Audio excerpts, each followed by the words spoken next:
moi je pense que la réforme constitutionnelle a des endroits bien précis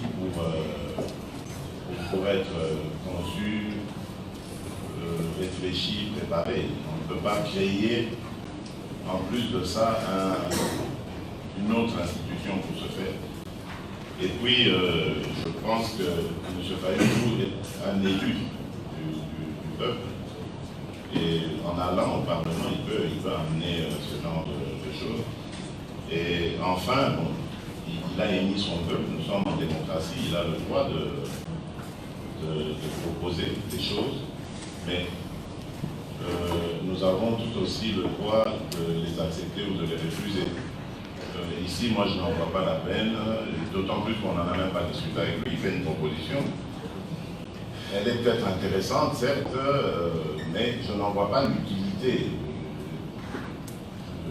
Moi-même, d'ailleurs, dans mon message du 30 juin, j'ai parlé de réformes nécessaires. Mais ces réformes, je n'ai pas dit que j'allais les attribuer à un individu qui allait conduire cette initiative. Donc je crois qu'il y a, je le redis encore, des institutions qui sont propices à ce genre d'activité.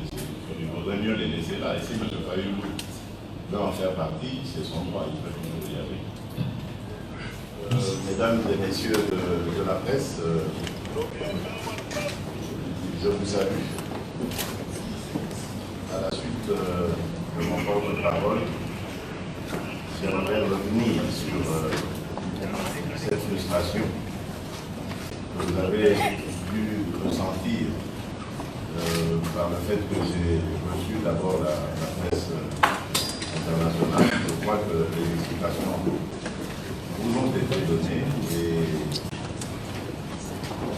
malheureusement le scénario qui avait été prévu ne s'est pas passé comme ça devait l'être, parce que tout simplement il y a eu des imprévus. Mais vous ne devez pas vous sentir frustré parce que vous êtes avec moi ici au pays, tandis que les autres venant de loin et avec vraiment un programme très serré, j'ai dû céder à cela parce que je ne pouvais pas les frustrer. Vous savez, j'ai engagé beaucoup de frais pour arriver jusqu'à moi, ma chier. Vraiment, veuillez m'en excuser, il n'y avait pas du tout, alors loin de là, l'intention de privilégier les uns et de défavoriser les autres. J'espère vraiment que vous le comprendrez. Je m'en excuse. Bon, donc, pour aller vite à la question, donc vous avez parlé de RTVSM. Je n'ai pas pris cette décision. Ce n'est pas moi qui l'ai prise, mais lorsque on m'a informé de cette décision, on m'a dit que cet organe de presse s'était plusieurs fois illustré par des discours haineux, frisant même le tribalisme et l'appel à la haine. Je n'ai pas d'éléments donc pour confirmer ou infirmer cela. Mais lorsque je serai à Kinshasa, j'en aurai plus. Et on m'a dit que la justice allait être saisie. Si la justice sera saisie pour cela, ben, on la laisse faire son travail. Et si la RTVSA est innocente, elle devra, comme son exige le droit, réclamer évidemment réparation pour ce préjudice, si préjudice il y a. Donc, à mon avis, c'est l'État qui fonctionne. Donc, il n'y a pas à s'en plaindre. Attendons voir. Alors, pour le second, c'était, vous avez parlé d'Edi Capin. Où est-ce qu'il est Edi Capin et ses proches, je change de temps dessin ici par le bas. Donc, j'ai posé, il y a des prisonniers qui sont libérés, mais pourquoi pas Edi Capin et ses proches et bon, je ne sais pas s'il est libérable déjà. Moi, je n'ai pas le dossier. Mais laissez-moi m'en enquérir et puis je pourrais mieux vous répondre. Je ne sais pas. Est-ce qu'il est déjà libérable vu la peine de perpétuité l'avait frappé. Mais je pense qu'il y aura moyen de trouver des solutions à tout problème. Et la dernière préoccupation, c'était avec le passeport de Salomon. Il n'a pas pu revenir au pays. Vous faites bien de parler de ça. J'ai ouï dire que son passeport se trouvait à la présidence. Je ne vois pas ce que j'en ferais. Je ne vois pas pourquoi moi je garderais son passeport par devers moi. Je pense simplement qu'il y a des démarches qu'il doit faire et qu'il les fasse. Il est congolais, il a le droit de revenir dans son pays. Seulement, contrairement à son leader, je ne me suis pas occupé de sa situation. Donc je l'ai laissé évidemment faire ses démarches, tandis que son leader, qui lui faisait partie des noms cités dans le processus de décrispation, dans les cas emblématiques, pour parler plus précisément, lui, il fallait s'en occuper, il fallait s'apesantir sur son cas. Voilà, c'est simplement ça. Ça n'a rien à voir avec une discrimination quelconque ou un règlement de compte. Je ne vois même pas pourquoi j'en ferais, pourquoi je m'acharnerais sur lui. Pourquoi. C'est un jeune frère que je connais, qui m'a été proche à un moment donné, donc il n'y a pas de problème. Son cas, je ne sais pas où est-ce qu'il en est, etc., mais je crois qu'il peut revenir quand il veut, c'est pas mon problème. Qu'il le fasse, qu'il fasse ses démarches. Mais je n'ai absolument rien à voir avec sa situation. Vous pensez bien que si j'avais la réponse, je vous l'aurais donnée. L'une des raisons de ma présence justement en Ituri, c'est celle-là. C'est de démasquer non seulement ces fameux assaillants, non autrement identifiés, mais aussi pour connaître leur commanditaire. Parce qu'on sait plus ou moins que sans appui supplémentaire, ils ne seraient pas ce qu'ils sont aujourd'hui, c'est-à-dire une terreur pour nos populations. Donc, la première étape était de les anéantir, si pas en tout cas amoindrir leur effet néfaste, c'est fait. L'armée sera maintenue, les forces de défense seront maintenues ici jusqu'à l'éradication complète de leur nuisance. Mais en même temps, une main leur est tendue pour leur reddition.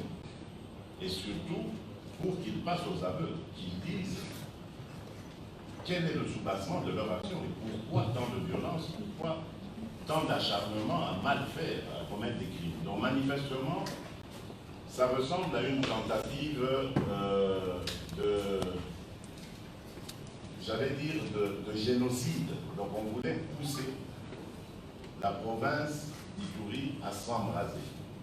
Et donc amener des événements malheureux du genre génocide qu'on a connu dans notre région des Grands Lacs, pour sûrement déstabiliser le pouvoir de Kinshasa. Ça ressemble vraiment à un complot. Et maintenant, le plus important, c'est de savoir qui en sont les commanditaires. Et ça, je ne lâcherai pas. J'irai jusqu'au bout pour connaître la vérité. Nous allons prendre la dernière question dans ce volet sécurité. Nous aimerions accorder la parole à Madame Luciana. On est là. Oui. Veuillez représenter Madame. Élisée Oudia, Congo Télévision. Je parlerai un peu du gouvernement en attendant l'imminence de la publication de ce gouvernement. Monsieur le Président, pourriez-vous nous donner quelques spécificités que comprendra votre premier gouvernement? Et la donne genre sera-t-elle prise en compte? Est-ce qu'on fait pas du tout? La donne de genre sera-t-elle prise en compte dans ce gouvernement? Il faut-il attendre le 30% de quota dont vous avez parlé lors de votre adresse? Et à la fin, il y a certains qui parlent d'une sorte de table, d'une table de réconciliation. Monsieur le Président est-il prêt à ça? Une table de réconciliation. De réconciliation pour ne pas parler dialogue ou concertation. Politique. Ok. Bon, avant de répondre à votre question, je dirais d'abord, le quota de 30%, c'est mon vœu. Ce n'est pas encore une décision, parce que ça ne dépend pas que de moi.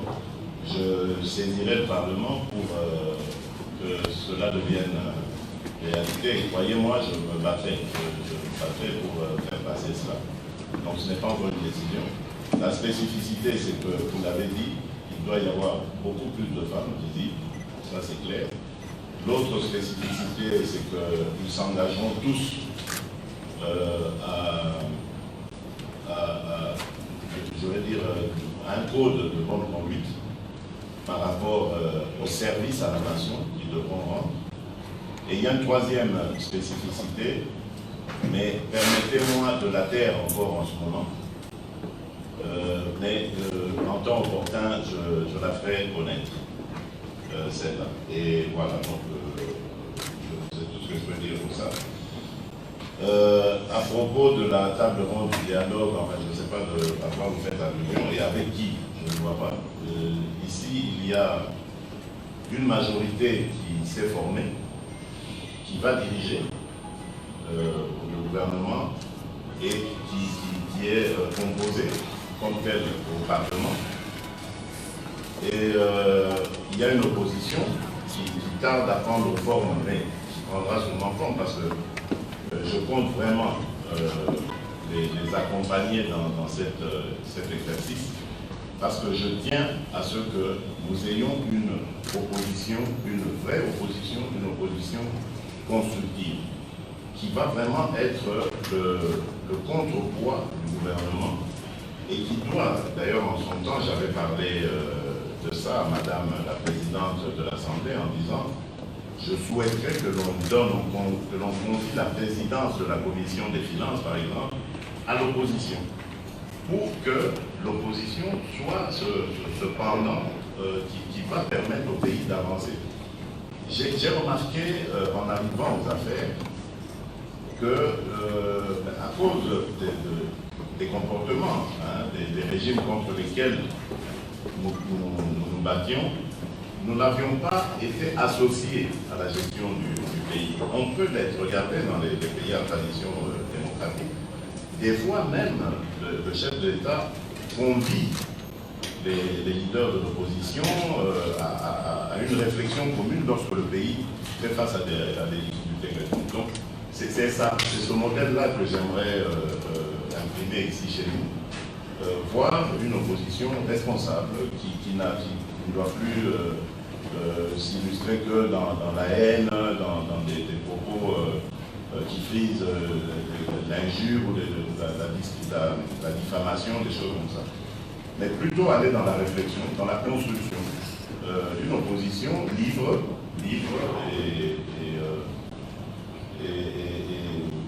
et qui contribue en tout cas à l'action de la reconstruction du pays. Parce que je fais vraiment de la réconciliation nationale un objectif. Il faut que nous aimions tous le Congo et que nous aimions les Congolais pour pouvoir nous tourner vers le développement. Alors, mais je ne vois pas trop pourquoi il faut faire cette table ronde, mais si le besoin s'en ressent, si il faut passer par là pour reconstruire la nation, cette cohésion nationale, oui, pourquoi pas, mais ce n'est pas dans mes projets pour le moment. Excellence, nous allons aborder le deuxième thème, l'économie, mais la corporation me signale que toutes les autres questions relatives à la politique intérieure ont été compilées et c'est Guy Bodi qui a été chargé de poser une question qui résume et qui clôture le volet intérieur.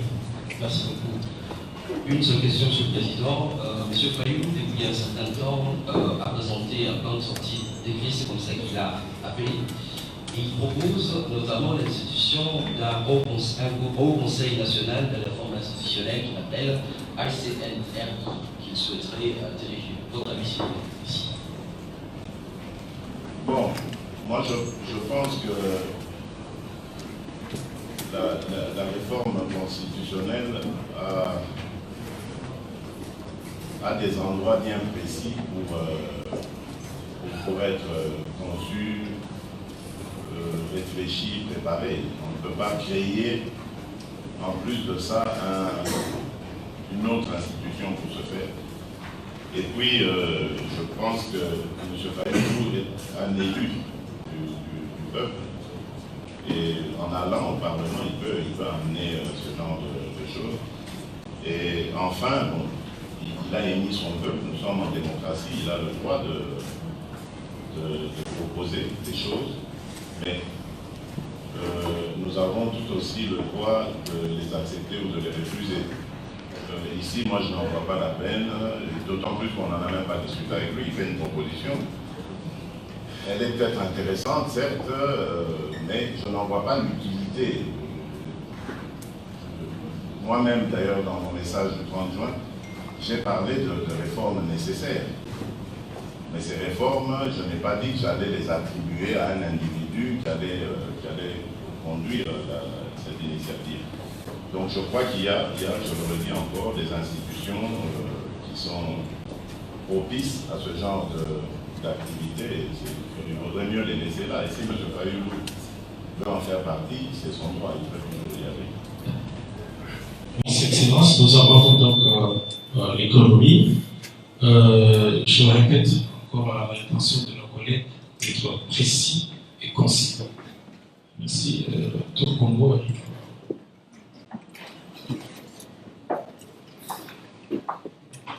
Eric Amagoto Congo. Monsieur le Président de la République, ma question est simple.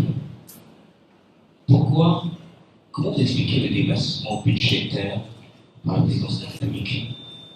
Et puis, quand est-ce que prendront leurs fonctions les administrateurs, les PCA de la SNCC et aussi de la GKN? Quand est-ce qu'ils prendront leurs fonctions? Répétez la première partie. J'aimerais savoir comment expliquez-vous le dépassement budgétaire par la présidence de la République? La deuxième question, quand est-ce que prendront fonction le PCA de la SNCC, le DG de la GKN pour cette entreprise, justement? Merci. Je commence par la dernière.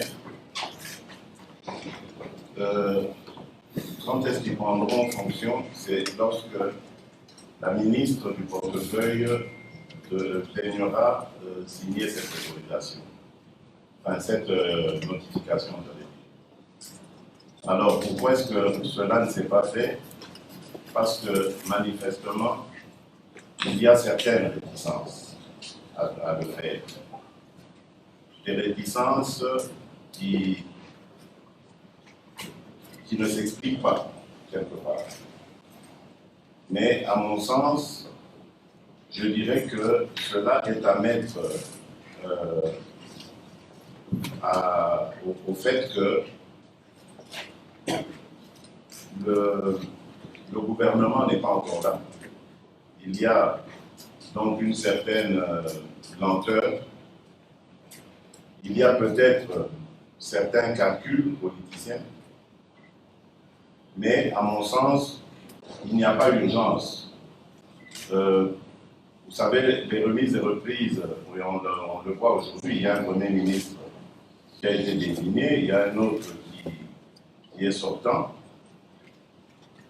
Vous voyez que ça n'a pas encore été fait. Donc, la politique est en train d'agir et d'influer sur les événements, ce qui fait que ça les ralentit. Mais une chose est certaine, c'est que ces ordonnances sont là et elles ne seront pas retirées. Et ensuite, ce qui est certain aussi, c'est qu'elles seront d'application. Donc ça, c'est clair et c'est sans embâche. Alors, quant au dépassement, vous savez, moi, la spéculation, je n'y prête pas beaucoup attention. Je laisse les gens parler. Moi, j'ai un mode de vie qui n'est pas du tout porté sur l'extravagance. Il est vrai que nous avons trouvé une situation. Nous sommes en train d'y travailler. Évidemment, les critiques font bon train dans le sens où ceux qui s'opposent à nous spéculent dans tous les sens. Mais moi, ce sont les indicateurs qui m'intéressent et je n'ai pas l'impression que ces indicateurs sont au rouge. Et vous verrez que plus tard, lorsque le gouvernement sera là, il y aura vraiment une certaine orthodoxie dans la gestion et nous tiendrons vraiment bien au compte, il n'y aura pas de problème avec ça. Voilà.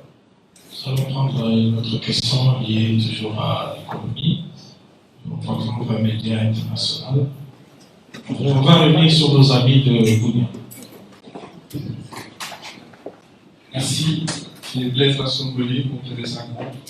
Monsieur le Président, les affrontements dans le territoire des Djougou et d'autres territoires de l'Itourie ont causé de morts, également des déplacés. Il y a aussi de conséquences économiques. Les opérateurs économiques ont vu leurs activités économiques détruites par ces conflits. Alors ma question est celle de savoir, que ferez-vous concrètement pour réparer les conséquences économiques de ces conflits? La première des choses déjà, c'est de taire toutes les violences qui amènent à ce genre de choses, à ce genre de dérapage. Et croyez-moi que la détermination y est. Ensuite, nous allons, en même temps que nous allons relancer la construction d'infrastructures, nous allons également mettre fin à toutes les tracasseries dont sont victimes nos opérateurs économiques. Ces tracasseries ont une incidence malheureuse sur leurs activités et même sur les prix des denrées et autres qu'ils vendent. Et donc, il est question vraiment de les sécuriser, de les protéger vis-à-vis de ces tracasseries, en même temps que l'on mettra à leur disposition tous les outils nécessaires leur permettant de relancer l'activité économique chez nous. Parce que vous savez que nous perdons énormément par ce genre de choses qui arrivent. Ils ont tendance à aller dans les pays voisins où il y a plus de quiétude et plus d'attrait à leurs activités, à leurs gains. Et donc nous en sommes conscients, nous en avons énormément parlé, j'en ai beaucoup discuté avec le gouverneur. Et en lui, j'ai trouvé quelqu'un qui était tout aussi déterminé que moi à redonner un sens à l'activité économique, à redonner de l'élan aux opérateurs économiques.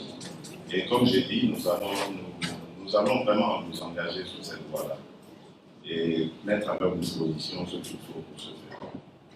Et nous allons prendre la dernière question dans ces volets économiques.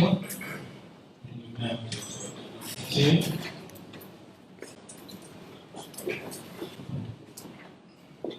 Israël Tala pour sur cette procédure. Monsieur le Président, l'intégration régionale à travers le projet Port-Trail entre Kinshasa et Brazzaville se fera-t-elle au détriment des intérêts stratégiques de la RDC? Est-ce que vous comprenez les inquiétudes de la population du Bas-Congo, du Congo central en particulier, et ceux des Congolais en général? Merci. Je ne vois aucune intégration régionale qui peut être néfaste pour le Congo. Je n'en vois aucune, à moins que vous la montriez. À propos du pont Outraille entre Brazzaville et Kinshasa, je peux vous dire que j'ai appuyé, et je continue d'ailleurs d'appuyer ce projet. Mais, comme je l'ai dit à mon homologue du Congo-Brazzaville, il n'est pas question pour moi d'accepter un projet qui risquerait de tuer une autre activité, toujours chez moi, ou de concurrencer de manière déloyale une autre activité qui se passe toujours chez moi. Et donc, autant ce projet Outraille est louable, autant aussi il est nécessaire de préserver les ports de Matadi et de Boma. En même temps qu'il est plus que nécessaire de construire aussi le port en eau profonde de Banane. Et d'ailleurs, je suis très engagé là-dessus. J'ai rencontré les prétendants à cet investissement, Dubai Port, pour ne pas les citer, et ils sont très intéressés. Nous sommes vraiment en train d'examiner la question, et tant que ce projet ne sera pas réalisé, eh bien, je n'avancerai pas sur le projet Outraille. Parce que, comme je l'ai dit, je tiens à préserver nos intérêts à travers les activités portuaires du Congo central, et je ne vais pas me faire concurrence à moi-même. Ce serait totalement erroné. Et là, j'aimerais rassurer nos compatriotes du Congo central, parce que j'ai aussi entendu leur message. Je suis de cœur avec eux, de tout cœur avec eux. Et nous avancerons ensemble et dans l'intérêt partagé de notre pays. Nous allons accorder la parole à la presse locale pour une question avant de continuer. Martial qui a de nouveau Radio Papi. Excellence, permettez-moi de trouver un peu sur ce documentaire dans les territoires de Djougou et de Congo. Bien sûr, vous êtes arrivé, vous avez des contacts avec plusieurs de la population. Est-ce que vos conclusions vont nous amener pour diriger cette mémoire, soit de l'étranger ou de l'intérieur, que tout le monde est en train de spéculer dans la ville, par rapport à ce qui est toujours à Touré, là ici toujours avec le processus d'édition des éléments de la FRPI. Parmi les conditions dans le cahier des charges de la FRPI, c'était notamment la reconnaissance de leur grade et puis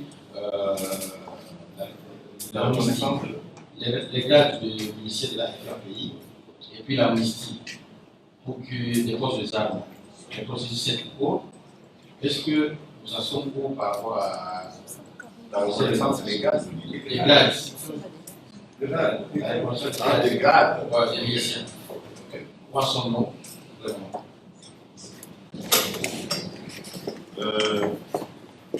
Comme moi je vous l'ai dit, la priorité, moi je l'accorde à la paix. J'ai cru comprendre que le FRPI était tout aussi bien que moi tourné vers cette résolution-là, c'est-à-dire la paix.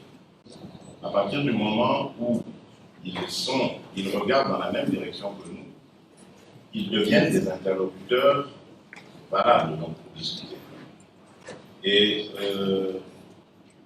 je n'ai pas du tout d'objection à commencer à parler avec eux, et sans tabou.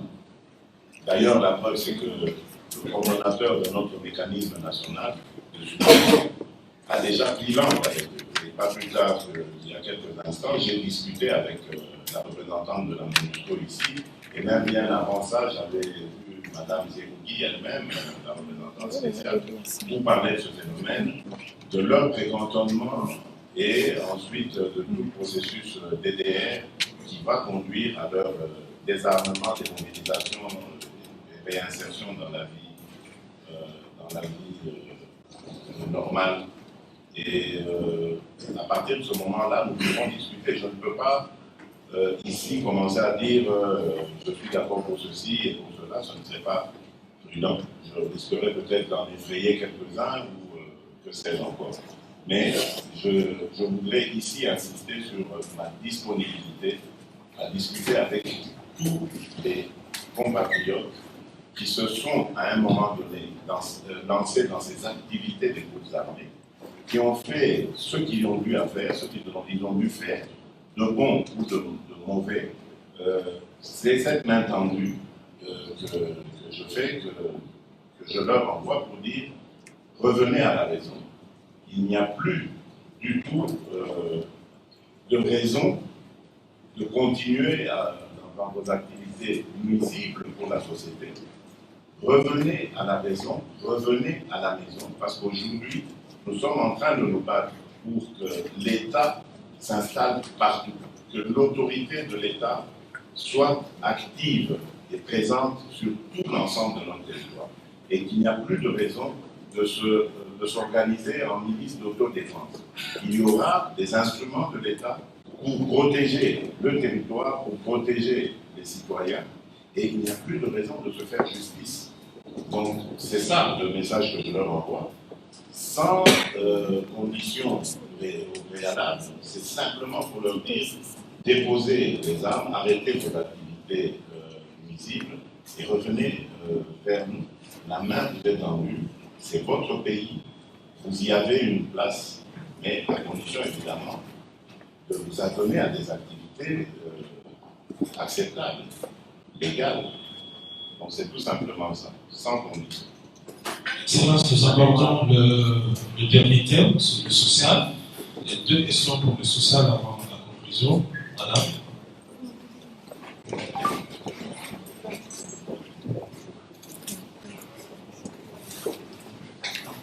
Merci beaucoup, Monsieur le Président de la République, Rachel Kitita, pour le compte d'Actu 30.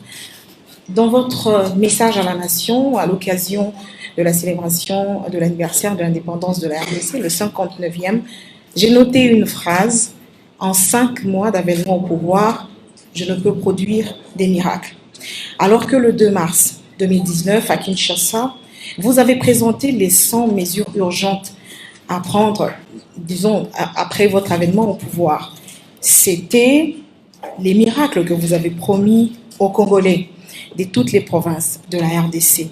Comment vous dites que vous n'avez pas pu produire des miracles? Est-ce que c'est une contradiction par rapport à ces mesures urgentes présentées le 2 mars? Non, madame, tout simplement parce que s'il est vrai que les initiatives, les décisions prises pour les 100 jours ont eu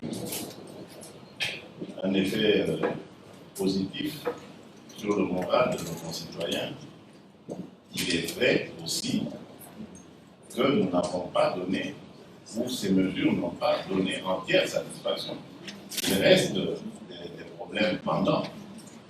Je pense ici au quotidien, au prix des denrées alimentaires, des denrées alimentaires qui doivent baisser. Je pense très bientôt, on va parler de rentrée scolaire. Ce sont des mesures de soulagement qu'il faudrait prendre parce que la rentrée scolaire est devenue synonyme d'enfer pour nos parents. Donc c'est tout cela qui me chagrine encore. C'est aussi la sécurité, c'est ce qui explique ma présence en Ituri. Pendant que nous parlons, il y a des Congolais qui meurent à cause de la stupidité de certains qui sèment la désolation. Tout ça, j'aimerais vraiment le voir éradiquer ou régler. Mais malheureusement, en 5 mois, je n'ai pas pu le faire. Donc je n'ai pas fait de miracle. Et je ne fais qu'un constat, ce n'est pas une contradiction du tout. Parce que je m'inscris toujours dans le positif. Moi, j'ai toujours tout relativisé dans ma vie. Quand j'ai des échecs, je les relativise, j'en fais des leçons pour pouvoir mieux appréhender l'avenir. Donc pour moi, non, il n'y a pas de contradiction. J'étais simplement en train de faire une sorte d'instantané de la situation après 5 mois de gestion et j'ai constaté que bon, je n'ai pas fait de miracle, mais en même temps, il y a une sorte de satisfaction que je perçois dans la population sans trop m'enorgueillir parce que la tâche est énorme et ce qui reste à faire également.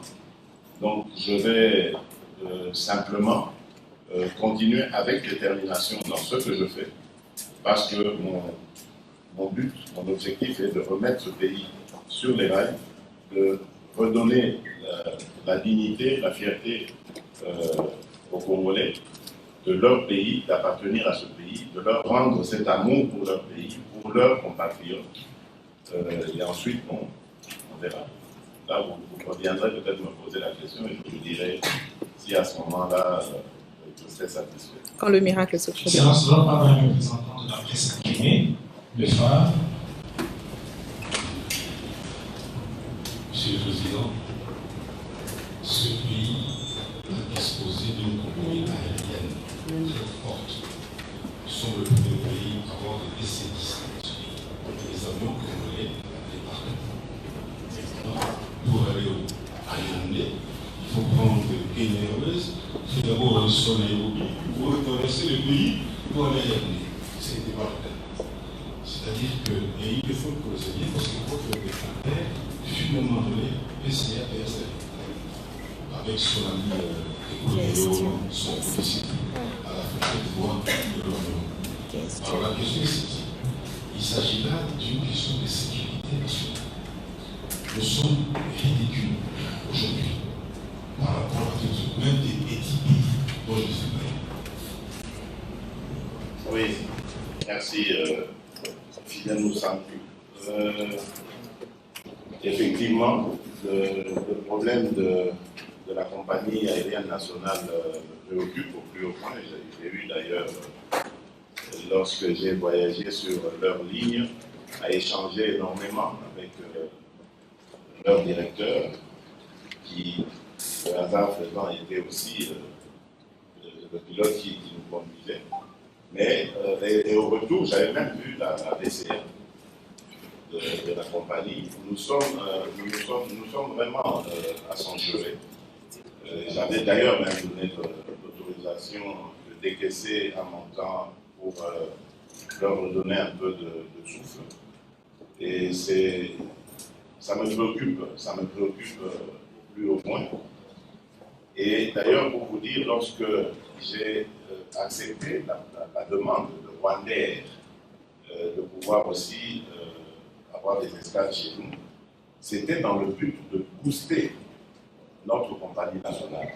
Parce qu'à ce moment-là, on avait une concurrence, mais vraiment très proche, juste à côté, et ça allait booster donc notre compagnie. Je ne le perds pas de vue. Je suis très au fait de la situation. Je sais qu'il y a eu énormément de problèmes dans Air Zaïre, puis LAC et aujourd'hui Congo Airways.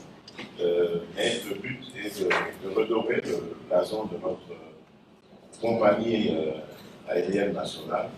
Et je m'engage dans ce combat-là. Je ne laisserai pas les gens.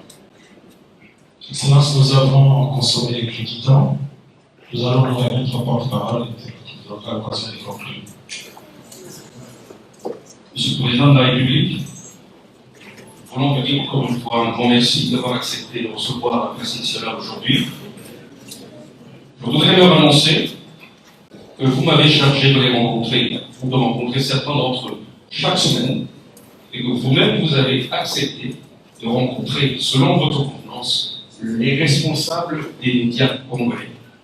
Donc ça, au moins, je pense que ça sera une continuité pour que vous puissiez échanger avec les médias et qu'ils vous accompagnent dans votre projet. Merci beaucoup, Monsieur le Président de la République. Merci. Merci, mesdames, messieurs de la presse. Encore une fois, je vous réitère mes excuses pour la frustration. Le programme était de vous rencontrer le 30 juin même. Et évidemment, nous sommes arrivés le 30 juin ici à Bounia, en fin de journée pratiquement. Et avec tout ce qui s'est passé, je n'ai pas pu vous rencontrer ce jour-là. Mais je crois que j'ai pu me racheter, en tout cas je l'espère. Et croyez-moi que la prochaine fois, vous aurez la place que vous méritez. Parce que je compte vraiment avoir ce lien avec vous. parce que je sais qu'à travers vous, je pourrais parler au peuple congolais. Le peuple congolais qui a besoin d'espoir, qui a besoin de voir où l'on le mène. Et vous pouvez compter sur moi, sur mon soutien, également, puisque vous faites partie de ce peuple, pour l'amélioration de vos conditions de travail, parce que ça en fait partie. La presse, comme je l'ai dit dans mon discours d'inauguration, d'investiture, la presse doit être le quatrième pouvoir. Vous devez être notre miroir, vous devez être notre gouvernail pour que nous nous tenions à carreau et que nous rendions le service pour lequel le peuple a voulu que nous soyons là où nous sommes. Je vous remercie, bon retour à tous pour ceux qui sont venus de Kinshasa et à très bientôt, que Dieu vous bénisse.